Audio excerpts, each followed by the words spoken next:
I am so happy. I'm so honored to be here today, and I feel so grateful. I feel so grateful for each and every one of you because you are making sustainability a reality. You are proving that business can be a powerful force for good in the world. And I know it's hard work. And I know a room full of kindred spirits when I see it, and I'm just so happy and so grateful to be with you today.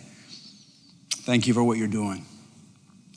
So I have a few thoughts that I want to share with you this morning, and the first one is sustainability is a three-legged stool. It's not just about environmentalism. Sustainability is about environmental and social and economic sustainability. Right? And they're not just three distinct concepts, they're all interconnected, right? It's very hard to be successful over the long term with environmental sustainability if we ignore the human side. And this was something that I learned very early on in my career, in my years in the field. I was an activist in college. I was outraged and concerned about poverty and hunger in a world of plenty, and I wanted to do something about it, and I wanted to work with farmers. My grandfather had a farm which he lost during the Great Depression. I felt an affinity for farmers. And so in the summer of 1983, fresh out of college, I bought a one-way ticket to Nicaragua and I went off to work with farmers. And I thought I would stay for a year or two. I ended up staying for 11 years, working way up in the mountains with coffee farmers, organizing cooperatives, running training programs.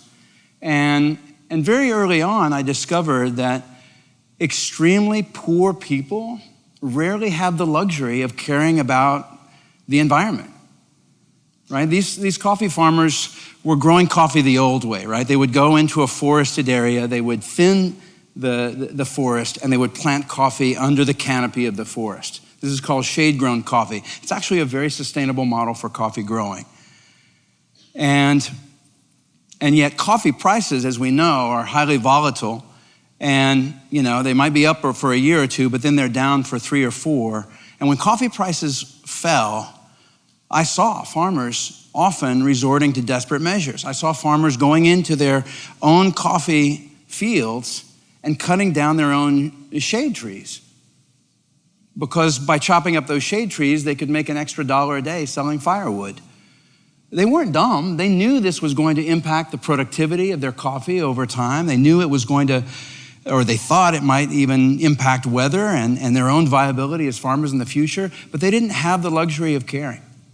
They had to do what they had to do to feed their kids. So for me, that really drove home this connection between the social and environmental sides of sustainability. You can't save the trees if you don't help the people who live under the trees create a sustainable livelihood. So fortunately, I had a chance to work on something much more successful. I started Nicaragua's first fair trade coffee co-op in 1990, and we identified these crazy guys in the Netherlands, actually, who had Max Havelaar, who had this philosophy which they called trade, not aid. And that was the philosophy of fair trade. It was this notion that through trade, through more equitable terms of trade, we could help farmers and workers achieve a better living standard without creating dependency on foreign aid. And so we started selling coffee to Europe, to fair trade buyers. They were paying us $1 a pound for our coffee at a time when the local market price, what middlemen were paying in Nicaragua, was around 10 cents per pound. So it was a dramatically higher return to those growers. And we grew from 20 families to over 3,000 families in the course of a couple of years. And by virtue of all the money that was coming back into our communities, we did remarkable things. We helped families stay on the land and keep their kids in school. We used those resources and built schools. We ran health programs. We dug wells and brought clean drinking water into our communities for the first time. We created micro-lending funds to support women who were launching their own businesses and seeking economic independence. We started the first organic certification program in Nicaragua. We taught farmers how to grow and cultivate in a more sustainable way. We reforested thousands of acres of land that had been deforested in previous decades. right? So much environmental and social progress, and all together, and all built on an economic platform, this fair trade, direct trade connection that held it all up. So for me, that was what ultimately led me to this more holistic notion of sustainability as a three-legged stool. And it's what led me to come back to the United States and launch Fair Trade USA 20 years ago, and to try and take the wonderful example of fair trade in Europe and see if we could plant the seed here. And here we are. And I share this comment about sustainability as a three-legged stool because I see that here in the United States, the environmental side of sustainability has moved forward first. And it feels to me like the social side of sustainability, the human face of sustainability, has lagged somewhat. And so I would invite us all to lean into that, lean into the social side of sustainability and see if we can create that connection. The second thought I want to share with you is about conscious capitalism. I think years ago, many of us would have thought that conscious capitalism, business with purpose, business as a force for good, that these were just the pipe dreams of Ben & Jerry's or Yvon Chouinard of Patagonia, that this was not mainstream. But here we are. Business as a force for good and conscious capitalism is a mainstream phenomenon. It's real. You're making it real. And yet, it's not easy, and I would argue, at least in our experience at Fair Trade, the biggest obstacle that we're encountering is what I think of as trade-off mentality that persists in so many business leaders. This notion that you can advance responsibility and sustainability, or you can focus on maximizing profitability for shareholders, but you can't do both, that there's a trade-off. And of course, what we're discovering and what we together are building is a different model of business, a model of business in which sustainability and profitability go together. And in fact, in which sustainability can be the driver of long-term success for the organization.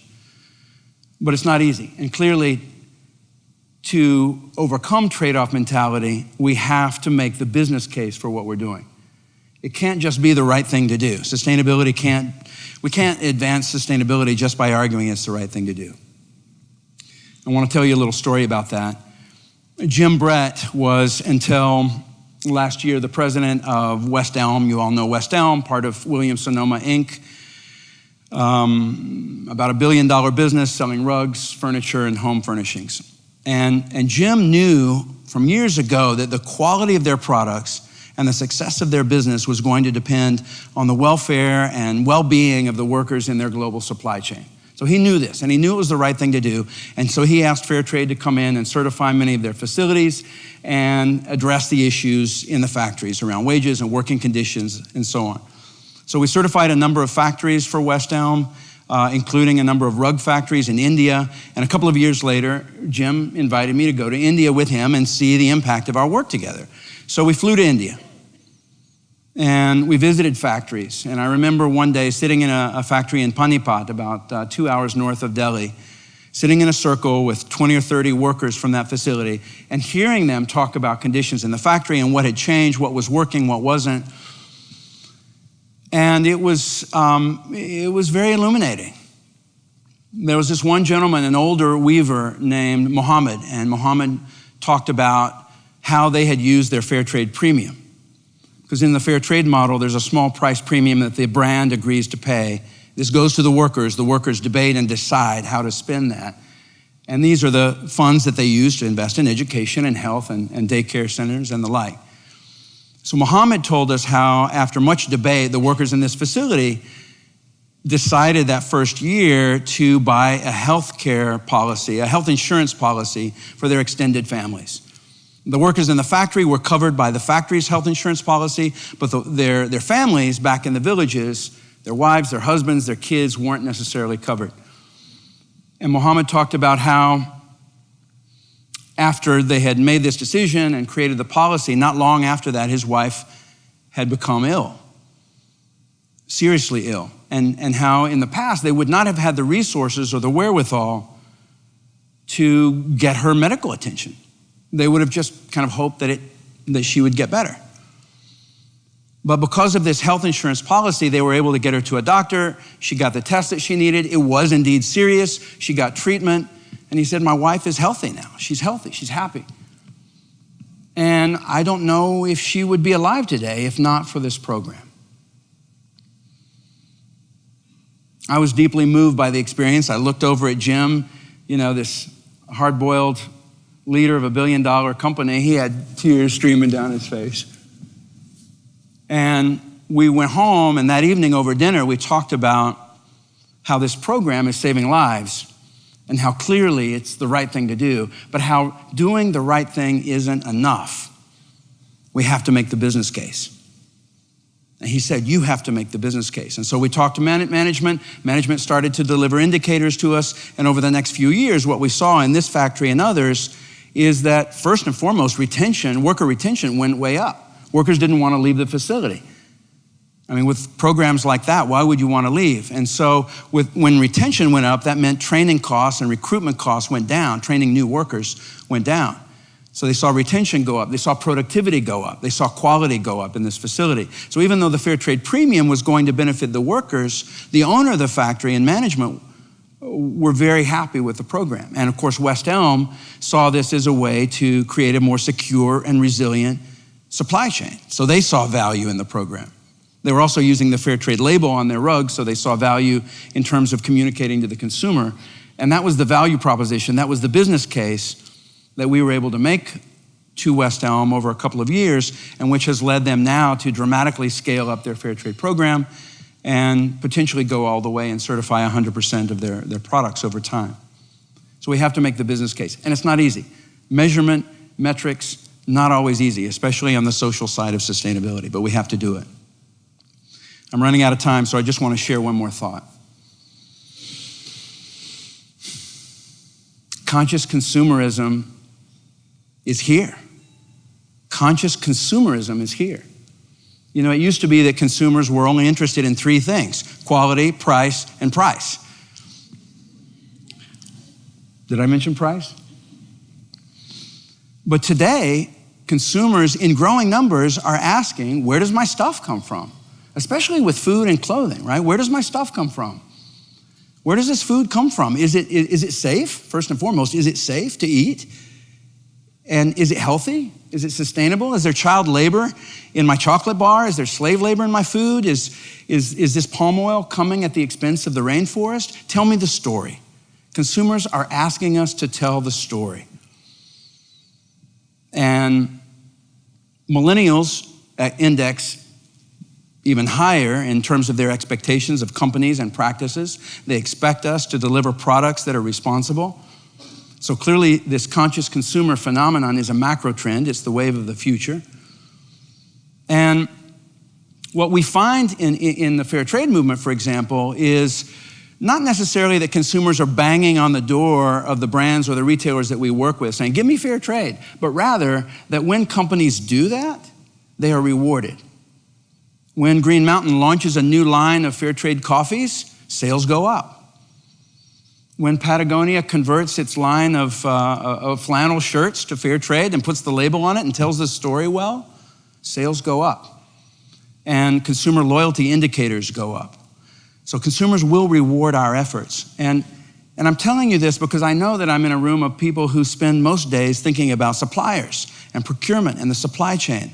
My invitation to you, to all of us, is not to ignore the consumer. She will support our efforts. And if we're thinking about the business case for sustainability, we can't leave out what could be one of the biggest value propositions in what we're doing, which is endearing the consumer to our efforts, to our products, to our companies, to our organizations, and enlisting the support of consumers in that effort.